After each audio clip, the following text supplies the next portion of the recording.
Udah ya? Udah belum? Udah. Ya,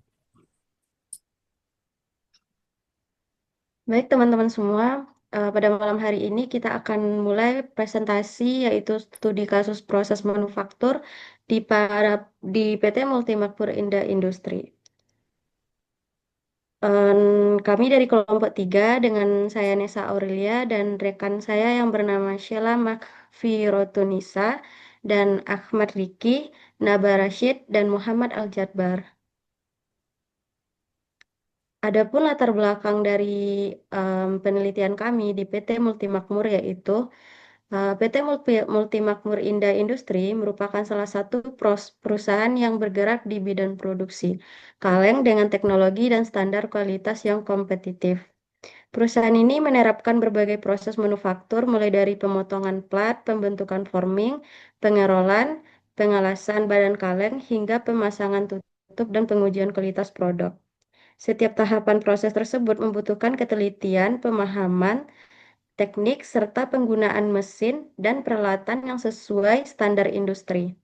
Kaleng yang memiliki kemampuan melindungi isi dari kontaminasi, cahaya, udara, maupun kerusakan fisik, sehingga dapat memperpanjang umur simpan dan menjaga kualitas produk. Tujuan penelitian kami yang pertama dapat mengetahui proses persiapan bahan baku pembuatan kaleng, yang kedua dapat mengetahui alat dan bahan pembuatan kaleng, yang ketiga dapat mengetahui proses quality control kaleng hingga menjadi produk jadi, yang keempat dapat mengetahui proses produksi pembuatan kaleng di PT Multimakmur Indah Industri. Informasi perusahaan. PT Multimakmur Indah Industri pertama kali didirikan di Kapuk, Jakarta Utara pada tahun 1976. Pabrik manufaktur ini pertama kali memproduksi template untuk kemasan kaleng, hingga semakin berkembang dengan adanya berbagai kemasan kaleng yang diproduksinya. Produk-produk yang dihasilkan dari kegiatan produksinya adalah kaleng petisida, kaleng aerosol, kaleng cat, kaleng tiner, kaleng makanan, dan kaleng kotak. Persiapan bahan baku yang kami ketahui pertama yaitu coil. Coil adalah gulungan lembaran logam tipis atau biasanya template TVS atau aluminium yang digunakan sebagai bahan baku utama dalam pembuatan kaleng. Coil ini nantinya dibuka, dipotong lalu dibentuk menjadi badan dan komponen kaleng. Coil disimpan dalam bentuk gulungan agar mudah ditangani, aman, dan efisien untuk proses produksi. Selanjutnya akan disampaikan oleh rekan saya yang bernama Sheila. Jadi di proses produksi ini, tahap awalnya itu ada proses pemotongan coil atau biasa disebut dengan loading. Coil yang masih berbentuk gulungan besar diangkat menggunakan crane atau forklift lalu dipasang pada mesin uncoiler. Tujuannya adalah agar coil dapat diputar dan dibuka secara stabil. Yang kedua yaitu ada proses pelurusan atau leveling. Setelah coil terbuka, lembaran masuk ke mesin leveler untuk menghilangkan gelombang, meluruskan permukaan logam agar hasil potongan rata dan presisi. Proses yang ketiga yaitu proses pemotongan atau shearing atau cutting. Lembaran logam yang sudah lurus kemudian dipotong oleh mesin shear atau gunting otomatis. Pemotongan dilakukan sesuai ukuran yang telah ditentukan, misalnya 800 kali 1000 mm dan seterusnya. Next.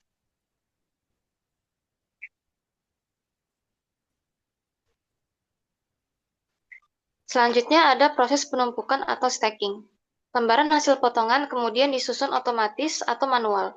Ditumpuk rapi menjadi satu paket sheet, siap dipindahkan ke proses berikutnya. Selanjutnya ada proses coating atau pelapisan lembaran kaleng.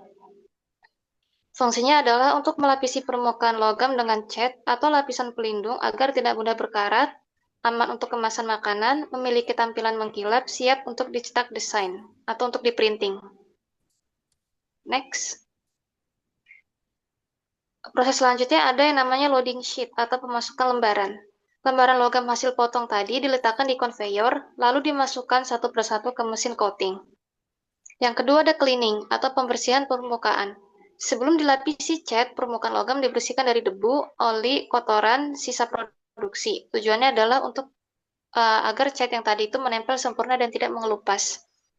Yang ketiga ada proses coating atau pelapisan cat atau varnish. Di dalam mesin lembaran logam dilapisi cat dasar atau varnish bisa berupa coating dalam atau inner coating untuk makanan, coating luar untuk tampilan, lalu lapisan ini disemprot atau diratakan menggunakan roller coating. Next. Selanjutnya yaitu oven atau pengeringan. Setelah dilapisi lembaran, lalu dimasukkan ke dalam oven pemanas. Tujuannya untuk mengeringkan cat, menguatkan daya lekat coating, membuat permukaan lebih mengkilap dan keras. Tahap selanjutnya yaitu ada cooling atau pendinginan. Setelah keluar dari oven, lembaran tadi didinginkan agar tidak melengkung, siap ditumpuk, tidak saling menempel. Proses selanjutnya itu ada stacking dan inspection. Ketika lembarannya sudah selesai disusun kembali secara rapih, kemudian dicek kualitasnya apakah coating merata, ada bintik, lecet, atau cacat. Kemudian slide selanjutnya akan dibacakan oleh rekan saya. Baik, ya selanjutnya adalah proses printing atau pencetakan lembaran kaleng. Proses printing adalah tahap setelah coating di mana lembaran logam mulai dicetak desain kemasan seperti logo, warna, tulisan produk, dan gambar.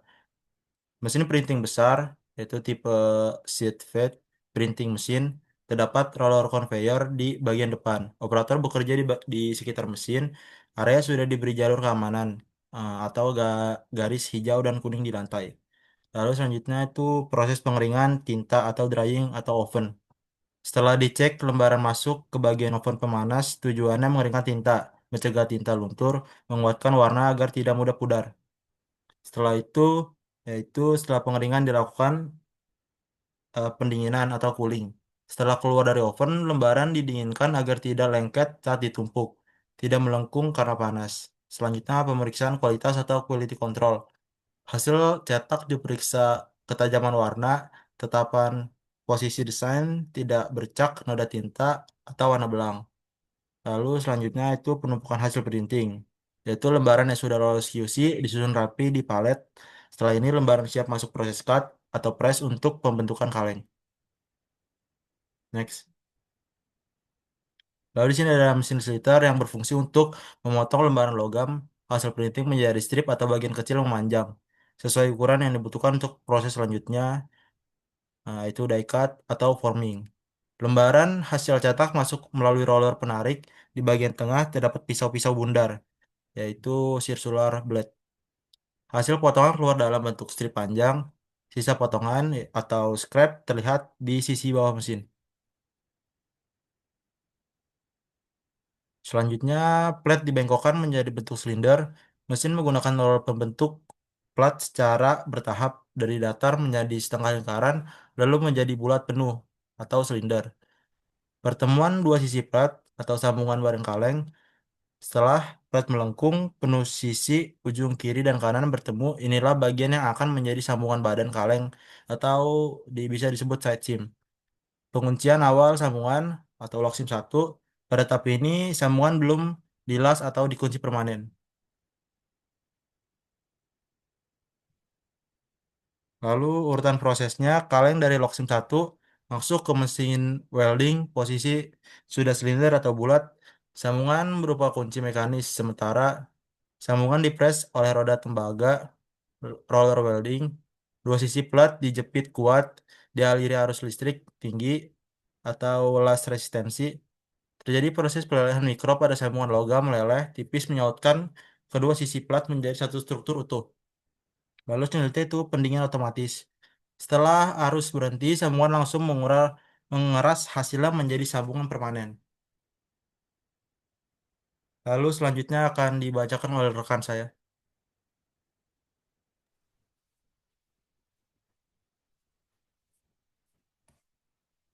Urutan prosesnya badan kaleng hasil welding masuk ke mesin press, posisi masih atas, bawah terbuka. Dasar kaleng untuk ditempatkan di bagian bawah dasar sudah dibentuk sebelumnya. Hasil stamping tinggal dipasangkan. Mesin press menekan dan melipat sisi bawah. Proses disebut double seaming bibir bawah badan kaleng plus biar tutup dasar dikunci bersama. Terbentuk sambungan kedap dan kuat, tidak bocor dan tahan tekanan isi produk. Lanjut.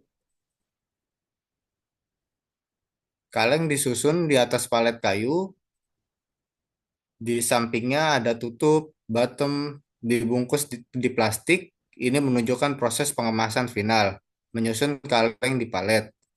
Kaleng yang sudah lolos QC disusun rapi, membentuk beberapa layer. Metode susunnya adalah vertikal, seperti di foto. Disusun berbaris rapat agar tidak goyang, dan saat transportasi di atas palet kayu atau palet plastik, tujuannya menjaga bentuk kaleng agar tidak penyok. Memberikan canboard layer atau slip sheet, seperti terlihat pada gambar. Di bagian bawah diberi lembaran karton tebal, fungsinya melindungi dari gesekan palet, menjaga stabilitas saat disusun, 2 level, 3 level, menahan kelembapan dari lantai.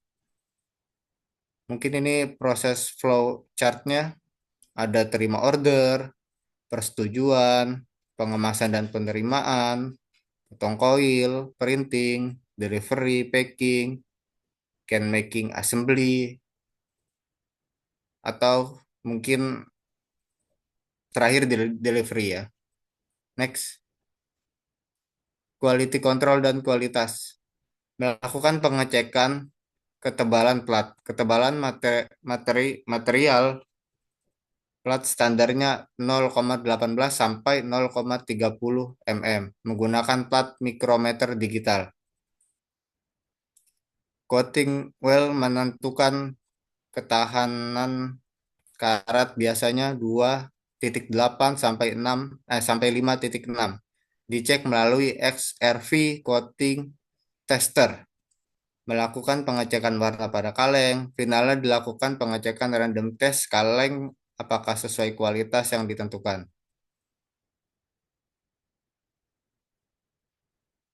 Mungkin bisa dilanjutkan, Nabah. Next, kesimpulan.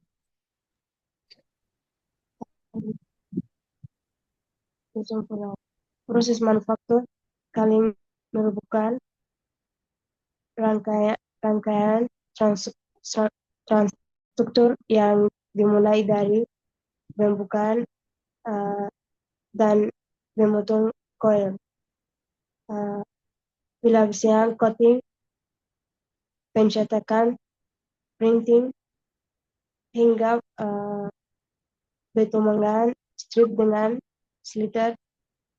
Setelah itu, lembaran logam dibentuk menjadi silinder melalui loksiam satu, kemudian disatukan secara permanen dengan welding pada loksiam 2. Tahap akhir berupa pemasangan dasar melalui double seaming dan proses baking. Setiap tahap memiliki wiring penting dalam menentukan kualitas akhir produk, mulai dari ketepatan ukuran, pembentukan, turbine cutting, ketajaman, printing, kekuatan, sambungan welding, hingga penyusunan jalan saat baking. Konsistensi proses dan kontrol kualitas menjadi faktor utama agar kaleng yang dihasilkan kuat, aman, tidak bocor, dan memiliki tampilan yang baik. Keseluruhan proses menunjukkan bahwa produksi kaleng memerlukan mesin yang bersisi, lingkungan kerja yang stabil, serta operator yang berpengalaman. Baik, teman-teman semua, sekian terima kasih. Hanya itu yang dapat kami sampaikan dari presentasi kami pada malam hari ini. Semoga dapat bermanfaat dan ilmunya bisa digunakan. Assalamualaikum warahmatullahi wabarakatuh.